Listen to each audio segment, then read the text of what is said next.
So Andy, thanks for joining me. What I wanted to do today was talk about tagging or labeling or whatever, the metadata bit that gives you information about cloud resources and the costs that come out of them. I know you've done a fair amount of work in that area at Nationwide because we've had earlier chats, but just give us a picture of what you inherited when you took on the job of FinOps.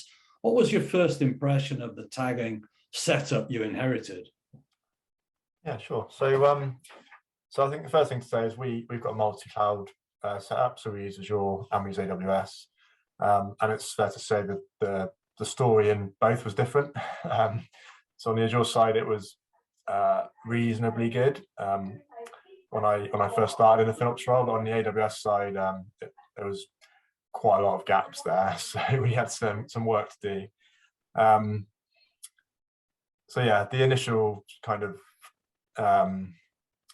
thing that we needed to get to was did we have a satisfying or good enough strategy to be able to go out to teams and tell them exactly what we wanted, or did we need to work on understanding exactly what standards we needed before enforcing it? So yeah, the first step was to look at what we had and then really just come up with a really solid set of what we call mandatory tags that we expect to see everywhere. And who put that together, Andy? Did you put that together yourself or with a small team of guys, or was it a collaborative effort? It was a collaborative effort with finance and architecture and myself and the engineering teams, just to come up with what works for everybody without making it too big a list, which is too onerous. Right, and did you have them all together in a room together, or did you go around the different teams progressively? Yeah, we used a bit of a combined approach. So we kind of just went individually initially and understood what people needed and why, and then just brought it all together to remove the duplication and come up with a coherent set of basic tags really that add value and don't add too much overhead to teams. Right. How did you decide which tags were going to be mandatory, your sort of core list, as opposed to presumably you had another set that might be to some degree optional? Yeah, so the mandatory tags are largely related to driving our chargeback processes so that we can really understand where to allocate the cost. And then we've got some others around just understanding which team owns the resources. Everything else is more or less optional, and it's up to teams to, they can define their own tags. They've got the freedom to do that because there'll be lots of different reasons that they might want to do that. So yeah, that's our primary driver for the mandatory tags. So you put a tagging strategy together, mainly focused on mandatory tags. Having decided what the strategy was going to be, how did you go about implementing that? Yeah, so again, this was a two-pronged approach because of the two cloud providers that we use. So the solution for each looks a little bit different. So in the Azure space, we used Azure Policy to essentially inherit the tags down from the resource group. So anything that is tagged as a resource group, any resource within that, if it's not tagged, will inherit the resource group tags. And the resource group itself, you can't deploy unless you specify the tag. So it's a pretty solid solution. It's quite straightforward to implement, and it's got the auto remediation on there. So as a result, we now have a very good level of coverage in the Azure space. On the AWS space, it's not quite as straightforward. So we use a combination of service control policies, which kind of sit in the organizational structure. So they mandate that certain types of resources, so the big spending resources, have got tags when they're created, and if they don't have tags specified, then the creation gets denied. And then we use AWS config as well to help govern that and report on it.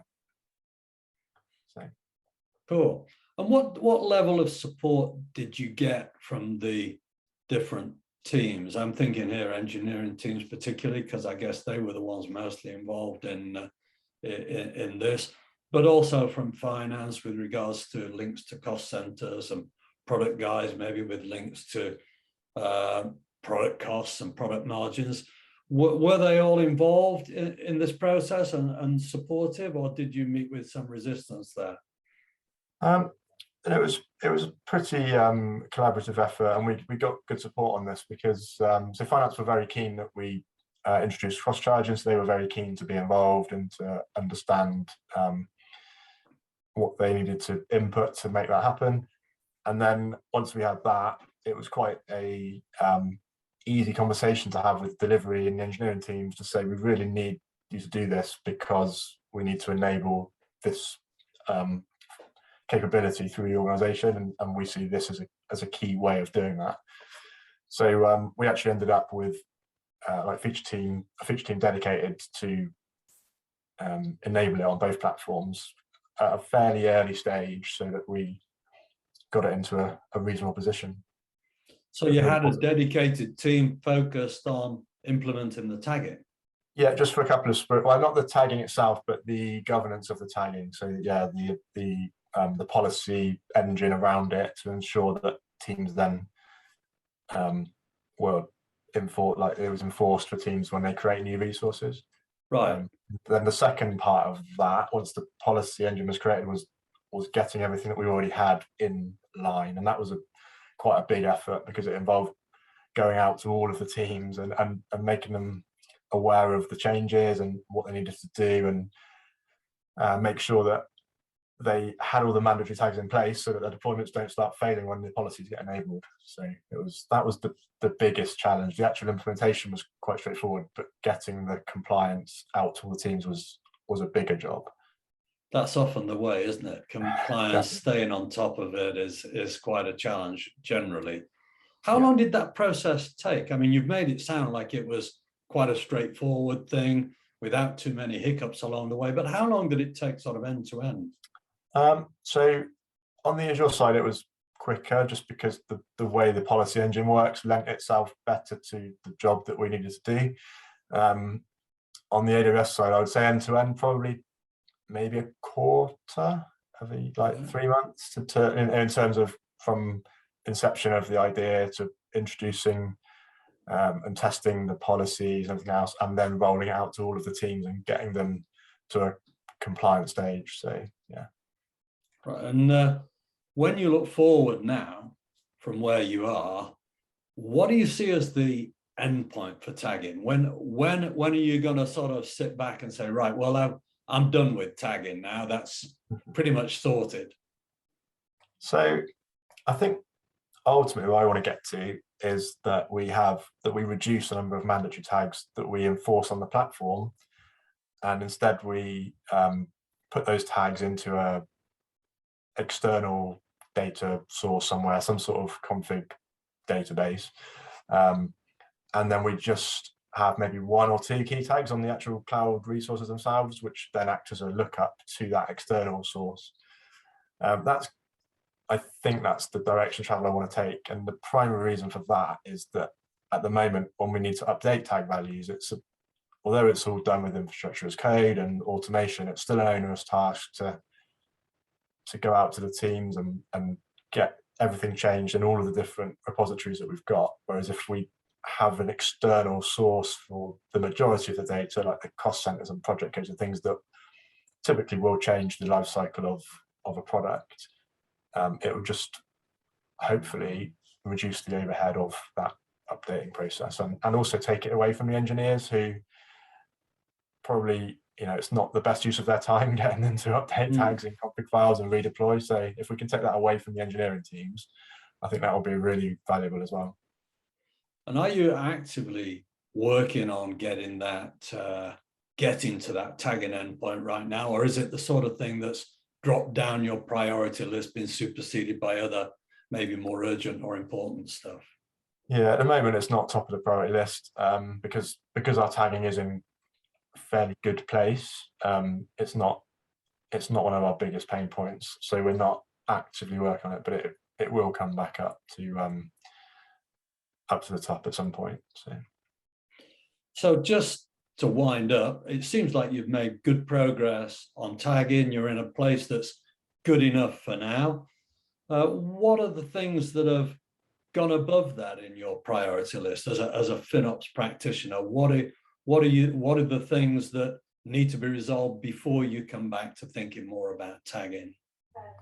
So we've been spending a lot of time introducing tooling to give us visibility across both of our cloud platforms, and then working with the teams to really familiarize them with the tooling that's available, and also